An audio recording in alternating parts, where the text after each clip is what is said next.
Greetings, welcome. Thank you for joining us for the fifth and final seminar in the 2023 Science in the News Fall Seminar Series. If you have never joined us before, typically the format of the talks is that they will have 3 parts. In between each part, we will pause for questions and possibly a short break. If you're joining us on the YouTube live stream, please feel free to drop any questions that you have for our speaker at any point during the talk into the chat, and we will relay them to our speaker during those breaks. And without further ado, our speaker tonight is Shreya Johri, a PhD student in biology and biomedical sciences here at the Harvard Medical School. And she will be telling us about From Chatbots to Carebots, Large Language Models in Modern Medicine. Hi everyone, my name is Shreya. I'm excited to talk to you today about large language models in modern medicine. As a motivation for this talk, I want to begin with some of the news headlines that you might have seen over the past couple of months. For example, AI will and should change medical school, says Harvard's Dean for Medical Education. There was a headline that talked about White House tackles artificial intelligence with new executive order. FDA calls for nimble regulation of ChatGPT-like models to avoid being swept up quickly by tech. National Academy of Medicine launches AI Code of Conduct effort. And will ChatGPT transform healthcare? And this might make you think, what is ChatGPT? Why is suddenly everyone worried about AI? And can I ask medical questions to ChatGPT? And to answer some of these questions, we will dive into the talk today. I will be briefly talking about the background, specifically discussing some machine learning models. What are machine learning models? And I will be talking about a special kind of machine learning models called language models. I will then be talking about the making of ChatGPT, specifically discussing how ChatGPT was trained. I will then be talking about some of the applications of large language models in medicine, specifically for the doctors and patients, followed by some discussion around responsible deployment of AI, and then finally concluding with some key takeaways. So let's begin with a little bit of history of machine learning in medicine. In 1971, the first AI-based diagnostic model was developed called Internist-1, and this was based on rule-based heuristics. Fast forward 2 decades, in 1995, FDA approved the first AI model, PAPNIM. And fast forward to 2023, another 2 decades later, we now have a total of 692 FDA-approved AI-enabled medical devices and around 82 randomized control trials that have used AI in clinical practice. These clinical trials are not just specific to one country, but are actually spread across the world and across various different kinds of medical specialties. So AI totally has had an impact broadly across the world, across different areas of medicine. So let's understand what are machine learning models. A machine learning model is a computer algorithm that can learn patterns from data. So the idea is that you input some information into the model, that is the data. The model learns patterns from that data and then gives an output. So an input could look like text information, for example, documents. It could be images. It could also be speech or voice recordings, and could also be structures of maybe chemicals or drugs or different proteins. And once these different kinds of inputs go into the model, they can lead to different kinds of machine learning models and different capabilities of these models. For example, if you have text information, that can lead to a model that's learning from text documents can be used for answering questions. A model that's actually learning from a lot of images can be trained to caption different images. You can also do sentiment analysis from speech. So for example, you can ask the model to predict whether the person sounds happy, sad, anxious, etc. in the voice. And specifically for structure, you can also do drug discovery. And these are just some of the examples of what machine learning models can accomplish. And there are many, many more examples of their capabilities. So let's talk about language models next. Language models are a special type of machine learning models which process and generate text data. So the idea is that the input and the output to the machine learning model is going to be text in this case. Language models have various applications. For example, in language translation, you can give a sentence, for example, I love dogs, and you can ask the language model to translate it to French or Spanish or any other language. Language models are also useful for answering questions. So you could ask the model some question, for example, who is the female protagonist in the Harry Potter book series, expecting the model to respond with an answer. You can also do sentiment analysis, which is very nuanced. So you can provide the model with a sentence such as, the new study on cancer immunotherapy is promising, and you can ask the model to classify whether the sentence is positive or negative in the sentiment. And these are again just some of the examples of what these models can do. Now that we know what these models can do, let's try to understand how these models are actually trained. So primarily, one of the ways of training a language model is to ask the model to predict the next word. So in this case, there is a sentence and there is a blank, and the idea is that the model can look at the words before the blank and then understand what it should fill in the blank to make a logical sentence and make the prediction for what word should come in the blank. An example of such a kind of model is Chatbots, which some of you might have heard about. Another way to train a language model is basically providing the model with a paragraph which has multiple blanks and asking the model to fill in the blanks. So in this case, the model can look at words both before the blank and after the blank to make the prediction. An example of such a kind of model is BERT, which came out in 2018, and some of you might again have heard of this model as well. So let's dive in a little bit deeper into the training procedure of these models, specifically at the role of attention. And the motivation for this is that, okay, the model is learning to predict the next word, but how is it exactly learning to predict the next word? So the idea is that the model is for every sentence in the training data set, the model tries to represent the sentence as a probability. So the idea is that it will represent the sentence as a probability of words. So it will say that the probability of the word the, which is the first word, multiplied by probability of the word mouse given the word the. So if you have the word the, then what is the probability of the next word being mouse? And then so on and so forth. So you can keep multiplying all the probabilities of every word in the sentence, and then that gives you the probability of the entire sentence. And the idea is that the language model will learn these probability distributions over massive training data sets, and through this process, the model will learn to identify the most important words, that is the words that it should pay the most attention to. Let me motivate this by an example. So there is a sentence, the cat was sitting on the blank. So if I want to fill in the blank, the most important words in the sentence are cat and sitting that will enable me to understand what to fill in the blank. So possible answers could be mat, chair, table, rooftop, and so on and so forth. But the idea is that I wouldn't say the cat was sitting on the air, because I know that that doesn't make sense. And the most important words that help me understand that are the word cat and sitting. If you provide more information to the model is able to narrow down the list of possibilities that can be filled in the blank. So in this case, I have provided the model with more context. So in this case, a person Mark is searching for his cat, which is missing, and is looking in the basement, interior of the house, and the backyard. And then just as he was making his way to the street, he heard a meow and looked up.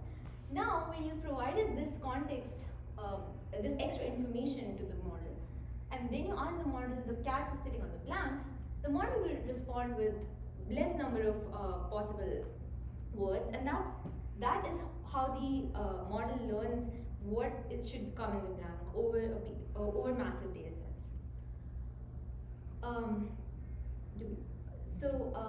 Now that we understand what our language model is, let's talk about a specific kind of language model called ChatGPT and try to understand how this model was trained. And the reason for picking this model is that it has become very popular over the past 1 year. So ChatGPT is a kind of a large language model. A large language model contains billions of parameters, and this model is basically trained on massive data sets. So the only difference between a large language model and a language model is that the model has a lot of parameters. A parameter here means how it can be thought of as the nuts and bolts of the model. So when you tune the nuts and bolts, you're changing it. You're trying to train the model, and that's what parameters mean. So ChatGPT actually was developed over multiple years.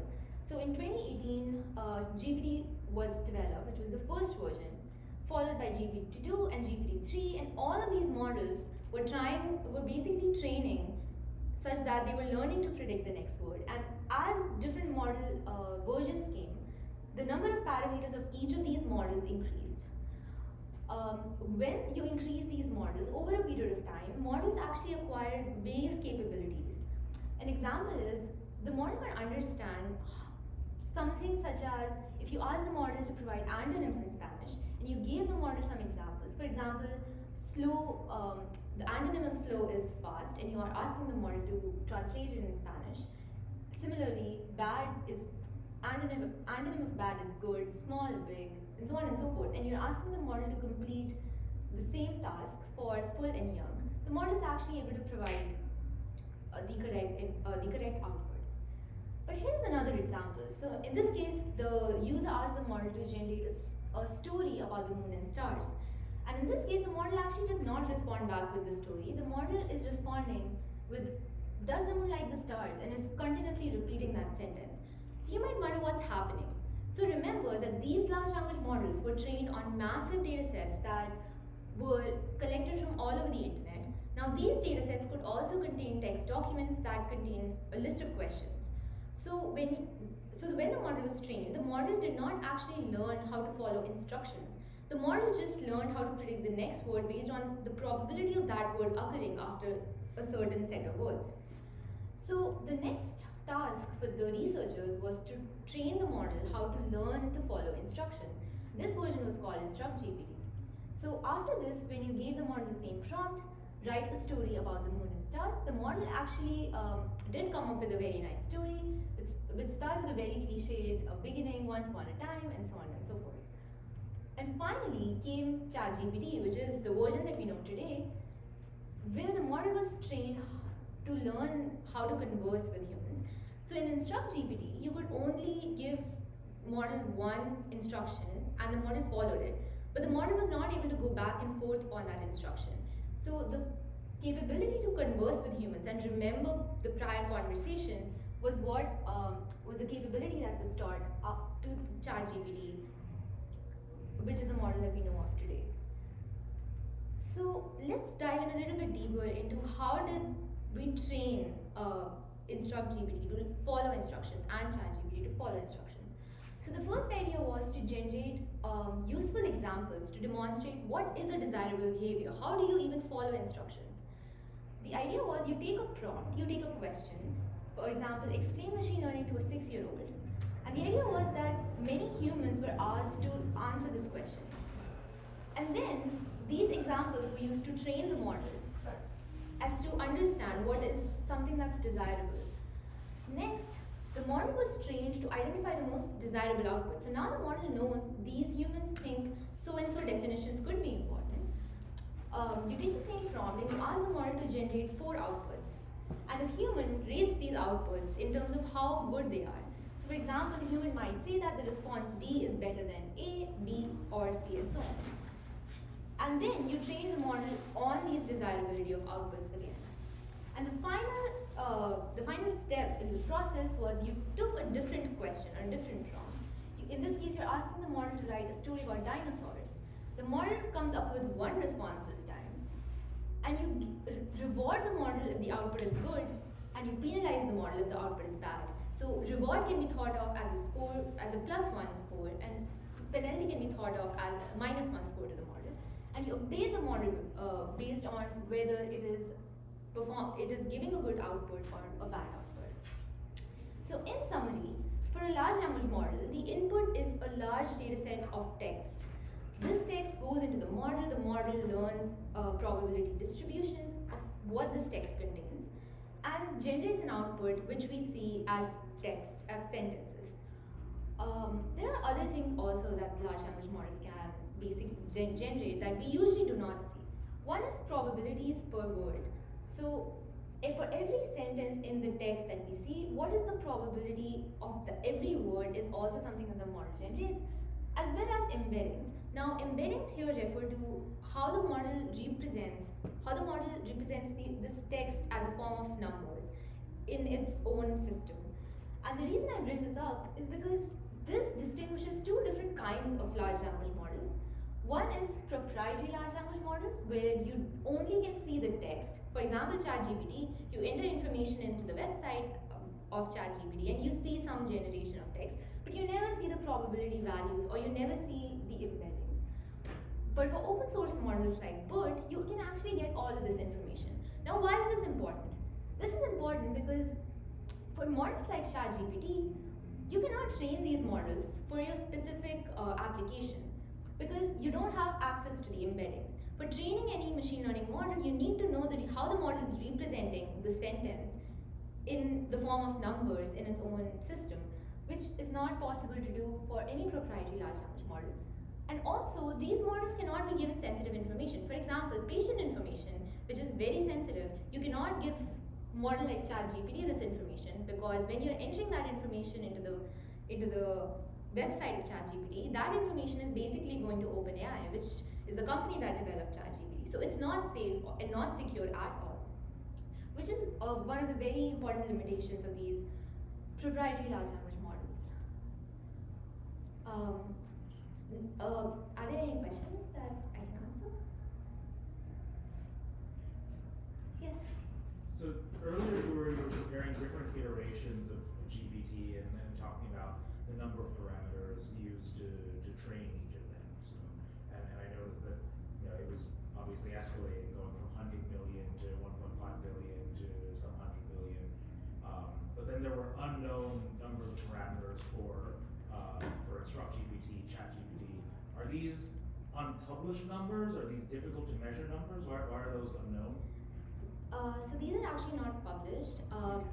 These Instruct GPT, Chat GPT are both proprietary models, and when the authors published the results of these models, they didn't actually provide a lot of details about the exact data set that this model was trained on, what's the exact size of the model, and that's why there's unknown. Okay, but that sort of information, jumping forward to where you were comparing against an open source LLM like BERT, Yes. That sort of information is much more traceable in that situation. Yes, so that information is it's traceable for open source models like BERT or any other open source model. Okay, thank you. Okay, any other questions?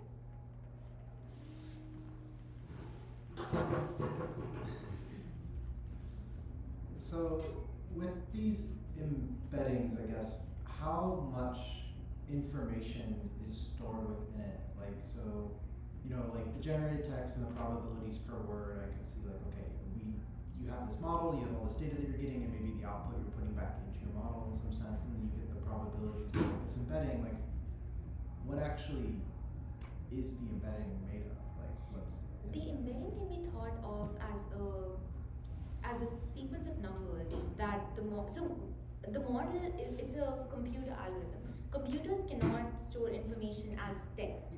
Computers store information as numbers. And so in order to represent this text in the computer algorithm, you need to convert this text into some sequence of numbers. And that's what actually is the embedding. So humans cannot interpret or understand exactly what the sequence of numbers means to us. We can understand the conversion of this sequence of numbers to the text, but the model actually does not understand text. So the model tries to represent it as embeddings. Okay. So diving into some applications of large language models in medicine. There can be various applications. For example, for patients, you can use these large language models for medical report simplification. What this means is that usually you might have seen that a medical report contains various very medicine-specific terminology. I have underlined some of the examples here, like frontal lobe, minimal mass effect with no midline shift, low-grade glioma, and there are a couple of examples in this report. And the idea is that the models can be used to simplify this information into something that's more easily digestible by a patient who does not necessarily come from a medical background. So one of the studies was published recently which tried to test ChatGPT on whether it was able to simplify radiology reports. So the idea was that you provided the radiology report to the model and you asked it to generate a simplified report, and then you rated the quality of the simplified report that was given by the model. So let me walk you through some of the findings that researchers had. So a total of 45 people rated each of the reports that were generated. So you can see that the absolute frequency is actually out of 45 on this curve. And you can see the blue is agreement, gray is neutral, and any orange color is disagreement. So you can see that for factual correctness, that means whether the model was when the model was summarizing, was the summary containing the correct facts. A lot of the people who rated these responses actually agreed that the answer was correct. In terms of completeness also, there was more agreement that it was complete. And in terms of potential harm, the authors found that the model was less likely to cause potential harm, but you can see that the difference is not as pronounced as for the other two quality checks that were checked here. In terms of how these models can be useful to doctors, you can imagine this being very useful for medical evidence summarization. So medical evidence summarization is the process of extracting key information from a large number of medical research studies and clinical trials into a concise summary. And a lot of research is published on a daily basis, so it can be difficult for doctors sometimes to keep up to date. So if large language models are capable of doing this, this is actually very helpful for the doctors. So the idea is that the doctors would ask the model, can you summarize the medical evidence on effectiveness of drug X on the management of the disease Y, for example? And the large language model can give an output talking about maybe clinical trials, can talk about the safety profile of this drug, how safe it is to use, when should you use it, long-term benefits of the drug, how the drug functions, what's the action mechanism of the drug, and some recommendations on this question. So one study that was again recently published, they tried to evaluate how large language models were useful in medical evidence summarization. The idea was they tested two variants of ChatGPT, two versions of ChatGPT, GPT 3.5 and GPT 4, to see if it can summarize information from research papers. So research papers usually have sections. The abstract section is a very small summary. It can be about 100 to 200 words. Then there is the main section, which contains most of the background research that has been done in the field. And then there's the results section, which are the original results that the study has found. So the authors tested, they took a couple of research papers spanning different kinds of medical diseases, and they tested whether this model was able to summarize information from these three different sections of the papers. And the authors had very interesting findings. They classified different kind of errors that this model made. One of the errors was basically contradiction error, where the summary says something different than what the actual study found. Another kind of error was certainty illusion. So in this case, the summary is sounding more sure about the results than the actual study was, which is again misrepresentation of facts. There was a fabricated error where the model was basically mentioning something as a fact when the study was not actually saying it or implying it. There are other kinds of errors as well, such as fabricated attribute error, where you're talking about a symptom or a result that the study didn't actually look at. So it was not present, but the model added it in the summary. Omitted error, where the important symptom or the result was present in the study, but the model forgot to include it. And then distorted attribute study, where the model talked about the symptom or the result, but got the details wrong about when discussing this. So these are just some of the important things, some of the important errors that the model faced. So in conclusion, the authors concluded that the current models cannot generate summaries that accurately reflect the findings without adding or missing important details and conveying the right level of certainty about the results. In another possible application of these large language models for doctors could be empathetic communication. So in this case, a recent study that was published in JAMA Internal Medicine compared the physician and artificial intelligence chatbot responses to patient questions that were posted on a social media platform. And they rated the empathy of the responses between the physician and the chatbot. The ratings were given by licensed healthcare professionals, and as very evident in the graph here, the graph on the right, the the curve on the right side is more empathetic and on the left is less empathetic. So the findings were that ChatGPT, which was a chatbot in this study, was found to be more empathetic than physicians for this particular case. Another example of how large language models could be useful is for diagnostic assistance to doctors. So one study evaluated whether ChatGPT can be used as a support tool for breast tumor board. So let me define what is a breast tumor board. A breast tumor board is when a team of different kinds of doctors, for example, oncologists who are doctors who help you treat cancer, or surgeons, radiologists, and pathologists come together to discuss the diagnosis and treatment of patients with breast cancer. And the reason why they come together to discuss this case is because the case is likely to be very complex and they need the expertise of multiple doctors who specialize in various fields to come to a conclusion of how the patient should be treated in the best possible way. So let me show you some results from this study. So in this case, there were two doctors who rated how ChatGPT was responding to different complex medical cases.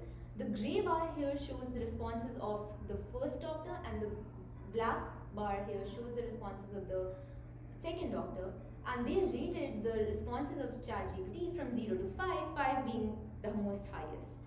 It was found that overall, ChatGPT, when it was making the clinical recommendation of what should be done, it was rated as quite high. In terms of explanation for why you should do this treatment, the model was again being rated quite high, near to 4. And in terms of summarizing all the important information from the patient's medical case, which it was using to make either the clinical recommendation or the explanation, was again quite high. So this study overall came to the conclusion that for complex medical cases, ChatGPT was doing pretty good. Let's talk about another study, which also looked at diagnostic assistance. This study came out of a lab at Stanford. Again, the aim was same, comparing GPT 3.5 and GPT-4, whether it can provide assistance for complex medical cases. And they compared 66 cases in this case, and a set of 12 doctors who are board certified physicians actually evaluated how these models were doing. Let's see some of the results. So for GPT 3.5 and GPT-4, most of the responses were deemed safe. Some of the responses which were considered harmful were due to hallucinations. Hallucinations here means generating incorrect or false information, which is not which should not be generated. But when you look at whether the response agreed with the correct answer, you see very low numbers. You see 21% for GPT 3.5 and 41% for GPT-4. So in this case, actually, the doctors disagreed that GPT 3.5 or GPT-4 were being useful for diagnostic assistance. Now this is very important because I feel like a doctor would only go to ChatGPT for assistance if the case is difficult. If it's a simple case, there is no reason to go to a machine learning model to ask for advice. And these two studies are actually a very good example that the field is currently not converged at a point where they are able to decide whether these models are useful or not. And this is an ongoing debate between different researchers for how useful these models are, and for different kinds of use cases, where can these models fit in and what's their performance. So in short, we discussed some applications of large language models for patients, such as medical report simplification. It can also be used for disease descriptions. But there are many more applications that these models can be used for, and more studies are actually needed to assess these capabilities. For example, consultation guidance, mental health support, medication adherence, or rehabilitation guidance. And there are more of these examples that the models can be used for. For doctors, we discussed 3 cases. Medical evidence summarization, we discussed empathetic communication and diagnostic assistance, and there can be even more options that these models can be useful for doctors. For example, for treatment plan recommendations, medical triaging, and medical report generation. So I talked about ChatGPT primarily, but there are very specialized large language models that are specific to healthcare as well.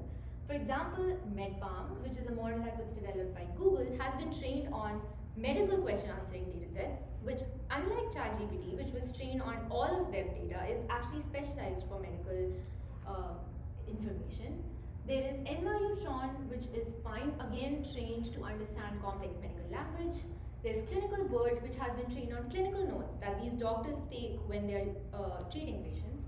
And BioBird, which has been trained on research papers that have been published in the biomedical domain and so understands a lot of the terminology that's being used in the context of biomedicine.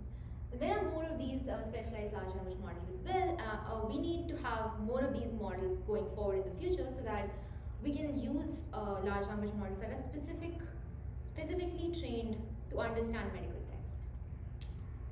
Are there any questions at this point?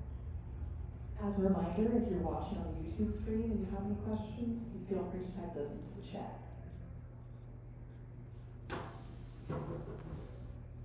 So, with a lot of the studies you've been presenting, it kind of seems like they're just, maybe, maybe some summary of it, but like that these doctors are getting information and they're kind of told that it's from ChatGPT and then being asked to rate how good ChatGPT is at it, which seems almost like a little bit biased in a way that perhaps they're going to be like, well, it's a computer, so maybe it's doing better than we expected. Are there anything where it's like they like look at like ChatGPT responses versus a first-year medical student versus like an actual like expert team of doctors, or? That's a very good question. I think I did touch on one study where they were looking at, try to go back.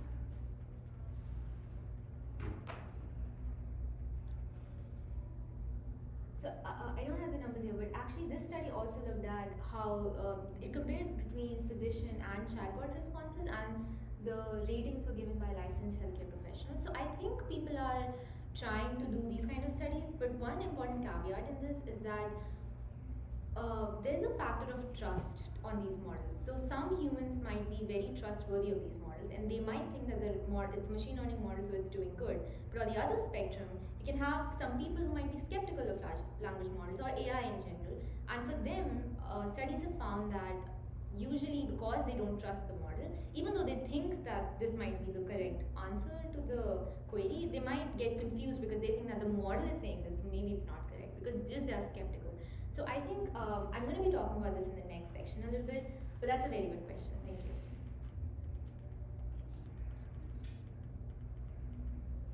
Any other questions? Okay. So now that we've covered a couple of topics about large language models, about ChatGPT, let's talk about how do we think about responsibly deploying these large language models in healthcare settings. And I really like this figure, which I generated using DALI 3, which is an image generating AI model, because it very well it captures this very well that this has to be a discussion between many people of how do you deploy these models responsibly. It cannot be decided by just one set of people. Like researchers cannot go and say, I think this is the right way. You have to collaborate with healthcare professionals, regulatory organizations such as FDA, government agencies to understand what is the best way to responsibly deploy these models.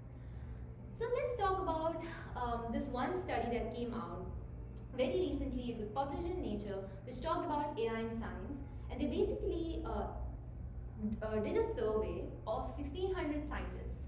And it was found that, so basically the idea was that between 1983 and 2023, so it's a span of 40 years, the number of AI-related articles published in different fields have been on the rise. So you can see on this curve that the number of papers in not just computer science, but physical sciences, life sciences, social sciences, health and medicine have all been on the rise. So they asked these scientists a question of what do they think AI's impact on the society will be like? And it was found that a large number of researchers were actually concerned that AI could have various negative effects. In this plot, the red and the orange are actually concerns and the blue is not concerned at all. And you can see that for most of these situations, all of the researchers are actually concerned about AI having negative impacts. So why were these researchers concerned? We talked about model development, which is basically you're training the model, and then you're obviously when you're training the model, whichever researcher is building the model is trying to internally validate the model that, oh, this model, I thought this model is supposed to do this, is the model actually doing this? But then the next step comes, which is external validation. So in the case of healthcare setups, for example, or like large language models in the context of medicine, this would look like maybe evaluation on different kind of medical specialties. And how this could look like could be evaluation on maybe medical exam data sets or evaluation on realistic medical tasks. And once you've done this kind of external evaluation, comes the role of human AI interaction studies, where you basically need to look at how humans are interacting with the AI model. And this is where the trust factor that I was talking about comes into picture, because studies have found, not in the context of large language models up till now, but in the context of other kinds of AI models, that humans who are skeptical of AI actually do not benefit from using these models, and it can sometimes have a detrimental effect as well. So these studies are also actually very important, and this is the whole pipeline of how you should think about maybe responsibly deploying these large language models. And until all of these studies are done, it's questionable whether these large language models are actually helpful at all to be deployed in the clinic. So in terms of benchmarking on medical data sets, which was part of the external validation that I just talked about, there have been a lot of studies that have been published that have tried to see how ChatGPT performs on various kinds of medical exam questions. So this paper talks about performance on USMLE. USMLE is a medical board exam that every doctor who wants to practice has to give and clear this board exam. Similarly, there have been studies assessing the performance of ChatGPT on neurosurgery, on surgery, on cardiology, ophthalmology, and there are many studies which have assessed how these models are performing on these medical exam data sets. There is a problem with this setup though. When you think about how a medical exam looks like, you usually have a paragraph which very neatly summarizes all of the information regarding the patient. It can be patient symptoms or relevant history of the patient, and it also often contains something that I have highlighted here, which is basically medical terminology. So there are a couple of limitations in this setup, and you might have already thought of this, but basically this setup, the idea is that all the information is contained in a very concise way. So there is no assessment of is the model able to ask questions, because when I go to a doctor, it's not necessary that I will provide all the medical information to the doctor upfront. It's necessary to know whether the doctor, or in this case the large language model, can ask me all the questions that are necessary to arrive at the diagnosis. Also, there is no assessment of the ability to make diagnosis from long conversations. So in this case, you just provided the model with one paragraph, and you ask the model to diagnose. Do we know that, do the models forget over a period of time when we ask models, when they ask us questions and we respond in multiple different dialogues? Something that needs to be thought about. Also, this kind of a setup contains very sometimes precise medical terminology. A patient cannot be expected to use words like circular hyperpigmented lesion, at least not me. And then often these exam questions contain multiple choices. It's in the form of a multiple choice question. So there are some options that, oh, these are the 4 diseases, can you pick what is the disease? Obviously, as a patient, I'm not going to do that when I go to a doctor with it. So because of these problems, it's necessary to evaluate large language models on tasks that more accurately mimic how clinical setups are like. And this is one study that I led a couple of months ago, in which we tried to basically evaluate these large language models on real world tasks. So the idea was that you have a doctor AI and a patient AI agent. Both of these are large language models.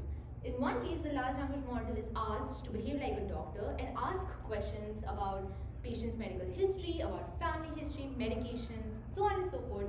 And the other large language model is asked to behave like a patient and answer questions that are being asked by the doctor.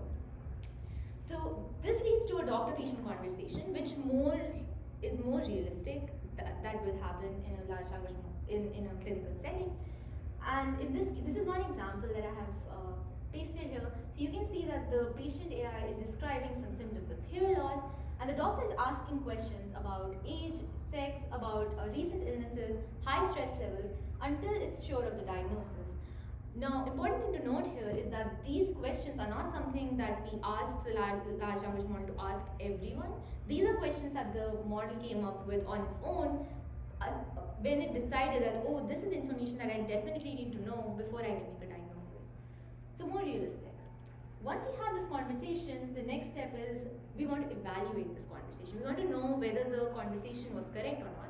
So we asked another large language model to behave as the grader AI agent. It was grading whether the doctor AI was arriving at the correct answer or not.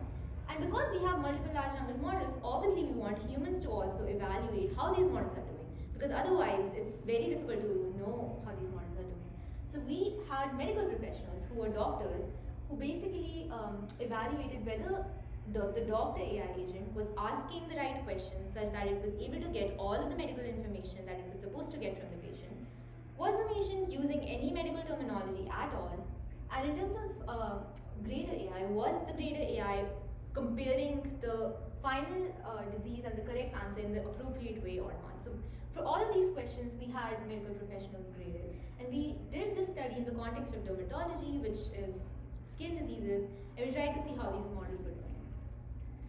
Some of the key findings from our study was when you evaluated these large language models on exam style questions, like the one I showed before, you get a very high accuracy for diagnosis. But when you evaluate these on conversations, which are more realistically going to happen in a clinical setting, the accuracy is, there is a drop in the accuracy of diagnosis, which is a problem when you think about it. In terms of, I also showed in the example before that there are some answer choices available. So we wanted to see what would happen if you remove these answer choices.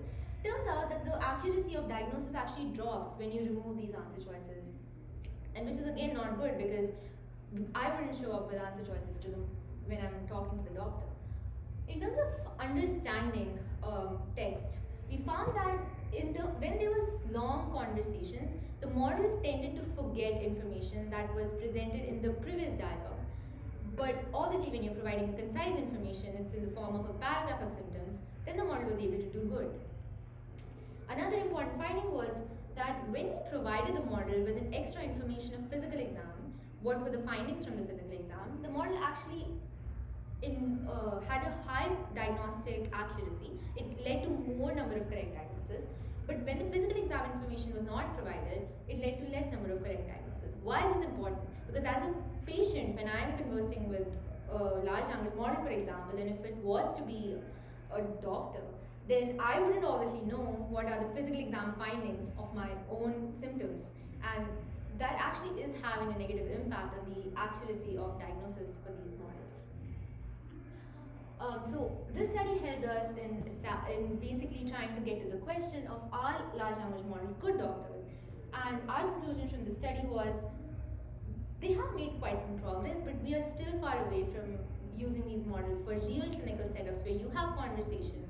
You expect the models to have not just one capability but multiple capabilities. So what are the key takeaways? What did we learn from this talk? To summarize, we learned about large language models. We learned that these large language models basically learn patterns from large data sets of text documents collected from all over the internet. These large language models are trained to predict the next word. So once they have done that, then humans help in further training these models to understand what is a desirable behavior. And these models are penalized or not given a reward when these models are generating text that is not desirable. We discussed some of the ways in which large language models can be helpful for patients and doctors in the future. We talked about responsible AI. We talked about a need for further testing.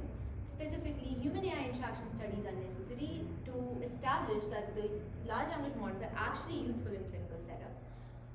There is a need for regulatory approval. So right now, FDA has not approved any large language model to be deployed in clinical settings. And until this is done, we can never be sure of how these models will perform. There are a lot of safety considerations as well. So large language models, as I showed an example, is known to generate false or incorrect information, and as I showed in one of the examples, different kind of errors come into these models. So these are called AI hallucinations when it's generating this incorrect or false information. And the problem with these hallucinations is that these hallucinations are very convincing. So if I'm a patient and if I'm asking the model some questions and it's responding with some diagnosis for me, because I'm not a doctor, I wouldn't actually know when it's generating incorrect information, and it will do it in such a convincing way that it will be very difficult for me to know, and that's actually posing a threat to safety. And finally, there is a need to protect patient privacy. So ChatGPT, particularly the model that we discussed at length, cannot be used for protected patient information because it's a proprietary model. Any information that we are entering into the website of ChatGPT is actually going to the company that developed ChatGPT. So there is a need to develop open source models that can be deployed in the clinic, and only then can we make progress towards thinking about large language models in healthcare setups. With this, I would like to thank you all for listening and happy to take any questions.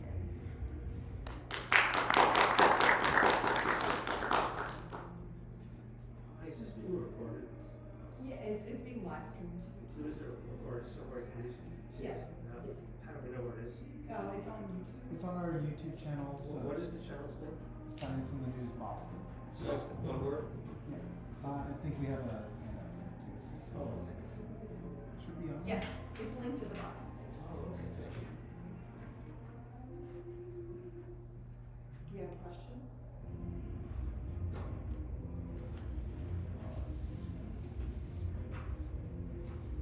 This is, I always really like learning about AI since it's so far away from anything that I do.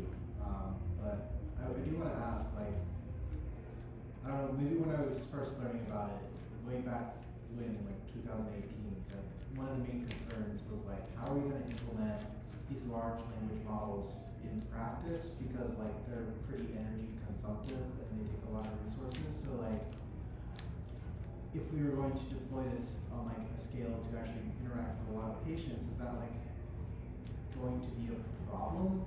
Like for like just infrastructure and energy and putting it into practice, or is it like we've solved that issue at this point?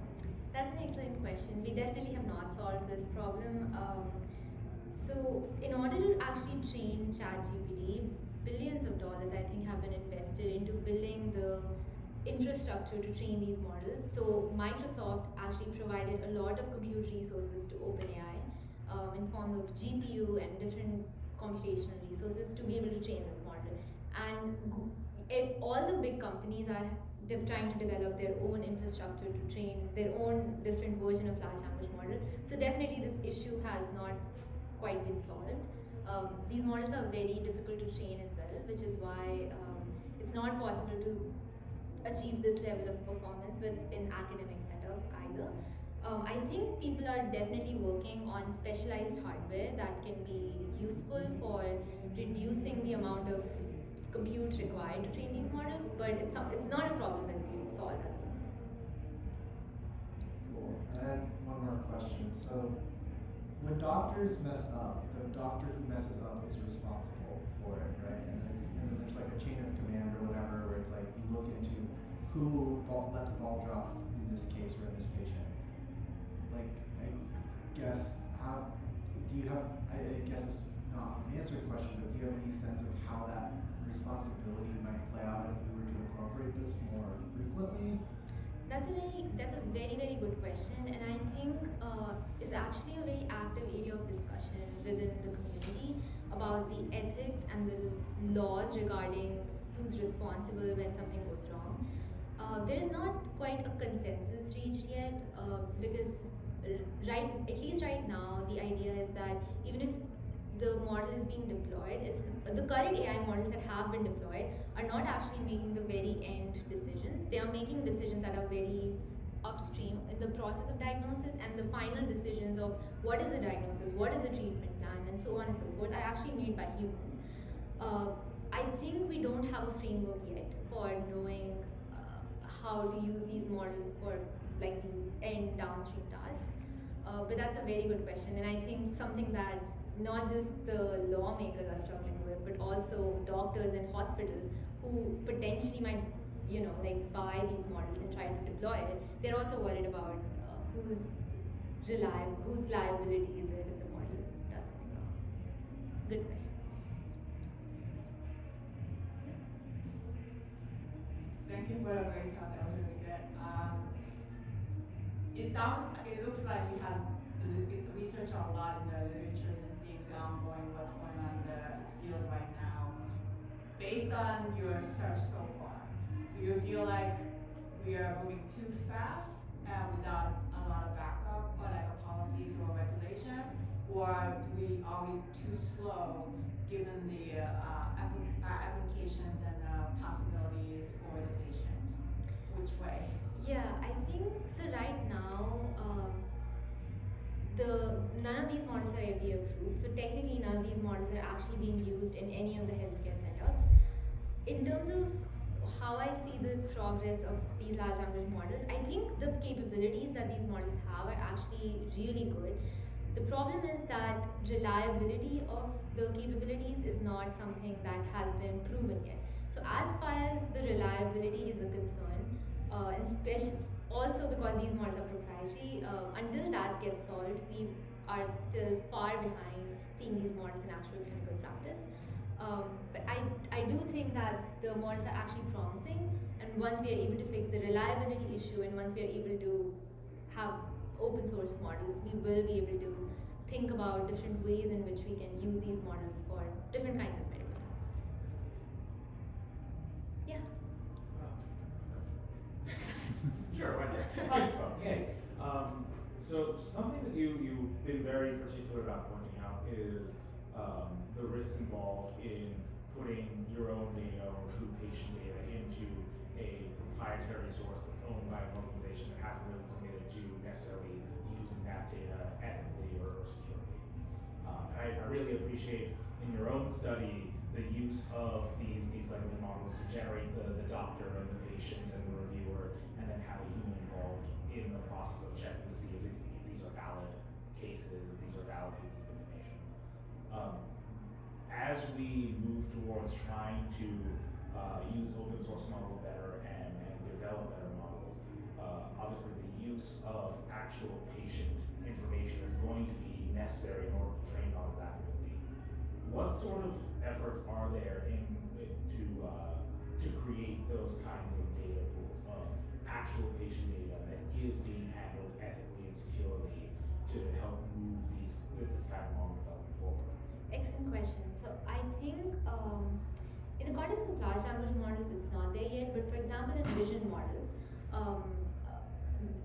there are models that are being used on the patient data specifically in the clinic. Because the difference between open source and proprietary models is that open source models you can download locally and you can run on your own computer. So basically, a hospital can have like a set of computers that have like the resources to run that model, and all the data remains within the hospital. It's not going out.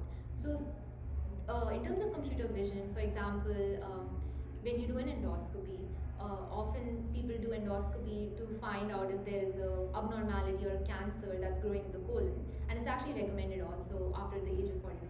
So there are AI models that are being used for this task, and in my research, I collaborate very closely with clinicians.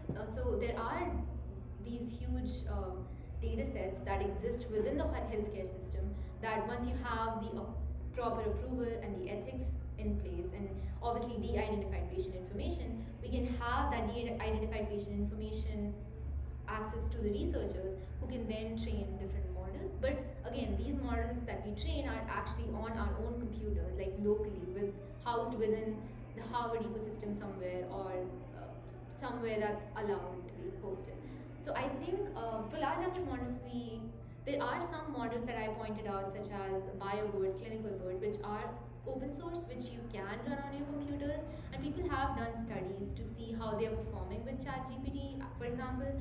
But these models are much smaller and the capabilities are quite limited. So I think that's why there has not been so much of a buzz around these models. But ChatGPT actually has shown immense potential, and once we solve these problems that are there with this model, it will actually be very useful. Thank you. I think that's all the questions that we have. I want to say thank you again for a great talk. That was awesome. And thank you for joining us for this seminar and for any seminars this year. If you ever want to watch them again or review any of the ones that you missed, they are available on our YouTube on SIT MIT and Boston YouTube there for you to watch, and we'll see you next semester.